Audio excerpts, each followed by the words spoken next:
Hannah's like freaking cutest crier in the world. Oh, she's like a little anime character when she cries. Like actually. Her eyes do get big. She's like, it's like a puppy crying. It's literally a puppy crying. And then her lip quivers. She's like, and then I cry and it's all kind of bad. Not cute.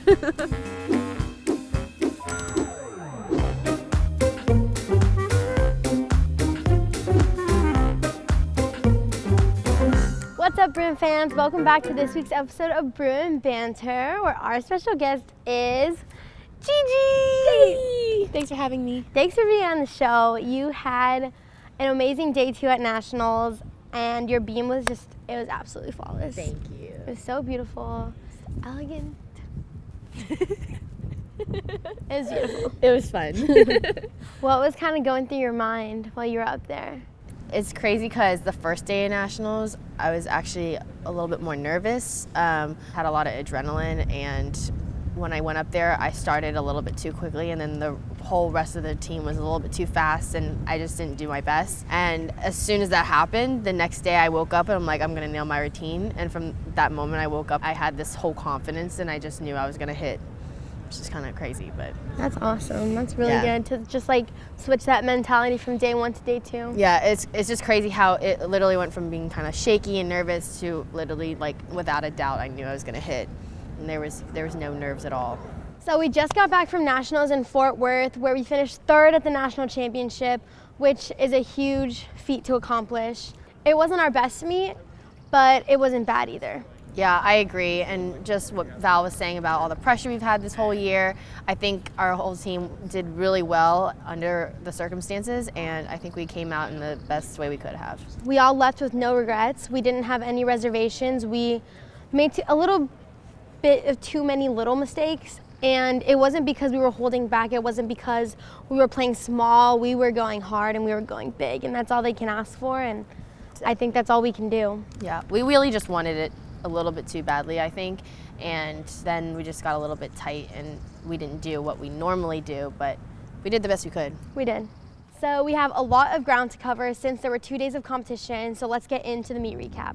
Starting off on the first day where we won the first semifinal, it was super exciting. We had 8 Bruins earn postseason All-America honors, which is super exciting. It's a lot of people. It just goes to show how crazy the depth is on our team and how good everyone is. Yeah, including Brielle, who is a first-time All-American on the balance beam, which especially like her last meet, her senior year, and then to get an All-America honor, like that's incredible. That's just a boom, icing on the cake. And the highlight of the day, none other than Kyla Boss, who is the national champion on vault and floor, receiving a 9.95 on both of those events. She is the first Bruin and the second gymnast ever to win the NCAA titles on all 4 events, which is just, I mean, it's just Kyla Boss thing. Like, that's all you can say. Yeah, she literally blows my mind every day, and I'm just so proud of her because like it was a joke. She was like, what if I win, you know, vault and floor? Because those were her weaker events like freshman and sophomore year, and then she just does it. She did it. That's just crazy. Kyla is the living proof that if you really want to accomplish something, you can do it if you set your mind to it, because she did. She did it. Yeah. That's it. Period. Period. Wow. Not only did Kyla win 2 events, she also placed 2nd in the all-around. Wow. Pretty fantastic. And you already know she's already getting ready to come back and win first next year. Yeah, baby. Moving on to day 2, the highlight was probably the juniors wrap. Oh yeah, we killed that. So the night before, Miss Val gave us a team challenge, basically assigning each class to make a rap about the year. But I mean, I guess we did have some highlights gymnastics-wise, but I mean, the rap was by far the best part. Yeah. We started on beam, and Gigi freaking killed it. Always lead off, and I love lead off. It's so fun. yeah. You get it over with. I was so happy that we were starting on beam. I'm like, I am the first one up, the first one done. It was great. You always just like set the tone for the beam lineup, and it's always great to start off with a really strong lead off, and I think you do that very well. Thank you. I was just hoping that starting off strong would give everyone hope and some energy to get us through the rest of the meet. Didn't really work, but that's okay. You did amazing anyway. I tried. You did great, sweetie. Thanks. Nori had a beautiful beam routine, probably the best beam routine I've seen her do all year. Finally sticking her dismount.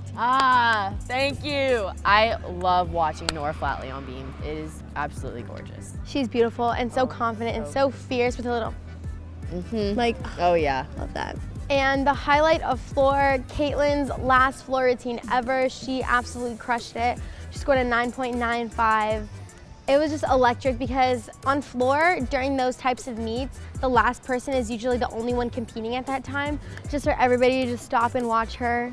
At nationals, that was cool. And then drop bike. No better way to finish off a career, really. I know, she's had an amazing career and I know she's gonna do amazing things in the future, and I'm just so excited to see what her future entails. Oh my gosh, I can't even imagine what she's gonna be doing. She's gonna run the world, really. Yeah.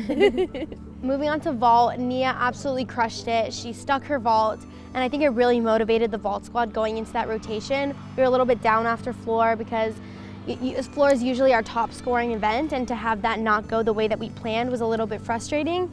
And so moving into vault, we really needed the energy to be pumped into us, and Nia's vault definitely did that for us. It was a nice refresh for sure, and thank you, Nia, for that. Kyle Ross, again, had an amazing meet. She has been a consistent rock the entire year, and we are just so grateful for Miss Kyla. She's just awesome. Like I said, we finished third, and Oklahoma, congratulations to them. They won the national championship. They've had a really difficult season, a lot of ups and downs, and I know that they were most deserving of this national championship title. I 100% agree. It's so cool if you look at their record, and for them to win another national championship is just unbelievable. And that in itself just shows how great of a team they are. Yeah. So incredible. Absolutely. So I can't believe that season is over already. Junior year went by It's like that. So and fast. now we're the seniors on the team, which is insane to think about because it feels like yesterday we were just freshmen. We were freshmen yesterday. And as most of you know, there has been a lot of changes with our coaching staff recently, and a lot of things are up in the air right now, but we are definitely excited for the change. I'm very excited about the change. It's gonna be awesome, and with the senior class coming in, there's no better time to have these changes, and I think that a lot of us are take over a really good leadership role, and we'll hold this team together. Yeah, I think so too. I think we have a really strong bond this year, and it's only gonna get better over the next year, especially when the new freshmen come in, and I know we're all really excited for that. Yeah, it'll be great. Moving on to Twitter questions. The first one comes from @UCLA Gym Blog, and they ask, do you prefer leading off beam where the highest score you can realistically get is a 9.95, or would you like the opportunity to go later / anchor and have the opportunity to get a 10? Okay, well, I love leading off on beam. I love setting the tone. I love getting it over with. And I honestly don't mind if I get a 10 or not. That's not something that I need to accomplish to feel successful in my gymnastics career. I think whatever is best for the team, as long as I do what I need to do, and if I can get, my highest score leading off, I would love to, get a higher score, a 9.975 or even a 10 if that's possible leading off. That would be my real accomplishment. That's incredible, because I know a lot of gymnasts don't feel the same way. Like, gymnasts will want to go towards the end so they can get that 10, and for you to be just so selfless is incredible. Thanks. The second question comes from @Meg1079, and they ask, Grace, can you tell us about your interests outside the gym? What are your hobbies and what's your major? What do you hope to do after you graduate? Okay, so I am a sociology major. I don't know what I want to do yet, but my hobbies include, I love watching Panthers football, or football in general. That's my favorite sport. And I have picked up reading recently. Last year in the summer, Kate inspired me to start reading a lot more, and since then I've just been a lot more interested in it, and it's helped with my academics, and I think it's just a good thing. It keeps me off my phone. It's kind of something fun to do. That is really nice. I tell you guys, was it day 1 or day 2 where she's literally in the corner reading, because it's like she has this much of her book left, and she's reading in the corner right before we go out to compete, and she's crying. I think it was actually practice day, because I was like, I'm not going to do this on competition day. Okay, it was on practice day. Yeah. But she's in the corner reading her book. I'm like, Grace, are you okay? I had to finish the book. I had like a chapter left. I'm like, okay, I'm just gonna bring it with me, read it in the locker room, and then it was so sad at the end, and I just started crying. And everybody's like, what's wrong with JJ? I'm like, I just finished my book. The last question comes from the same person, and she asks, love Grace's gymnastics. As a mama of identical twin boys, I'm fascinated with other twins. How did you and Anna decide to stick together and attend UCLA? Can you tell us a little more about your relationship? Also, your flexibility is gorgeous. Love watching you each meet. Thanks.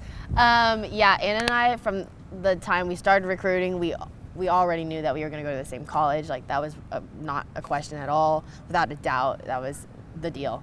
And UCLA happened to be one of the schools that we were fortunate to get an offer for both of us. So we don't really fight ever, and we just have like this really close bond, and we're just best friends basically. And even though we're very different, we are very, very different. But it's kind of a nice balance, and it's just like nice having someone by your side to get you through like the whole college experience, especially since we're so far away from home. It's just nice having someone there to support you always, and we just don't have issues. Like, there's nothing ever, we have to bicker about or anything. So it's just a really unique relationship that I'll cherish forever. It's so beautiful. I'm gonna cry now. Don't cry, it's fine. I'm gonna ugly cry, you guys. This is bad. So thank you, Gigi, for being on the show. Thanks for having me. You're so good. Thanks. So proud. You are too. And I just want to say thank you to all the Bruin fans for all the support this season. Your unconditional support has just been so amazing for us, and I think that's really gotten us through week to week and enduring all those meets. And I literally could not do it. We couldn't do it without you guys. Yeah, and our student section and the den. The den, thank you. The den came out to nationals. That was incredible. I've never seen that before. Yeah. So thank you for an incredible season. We will see you next year. With that being said, bye.